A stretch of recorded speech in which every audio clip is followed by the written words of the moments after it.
Good morning. Ito nga pala kunting idea para sa mga may clutch na motor. Sa mga matigas na yung clutch, ganito lang ang ating gagawin. Tatanggalin lang natin ang clutch cable at lalagyan natin ng langis gamit ang syringe. Mura lang to sa butika, 10 to 15 pesos lang yung isang peraso, depende sa size. So ganyan, tapos ipapasok lang natin yung karayom sa clutch cable. Yan, tapos lalagyan natin ng langis sa loob. Okay, ganyan.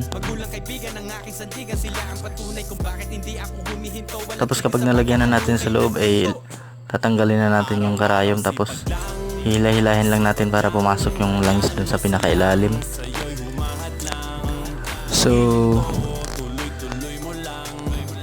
yun, hanggang dito na lang. Sana ay nakatulong ang maiksing video na ito, at ride safe sa lahat ng bumabiyahe.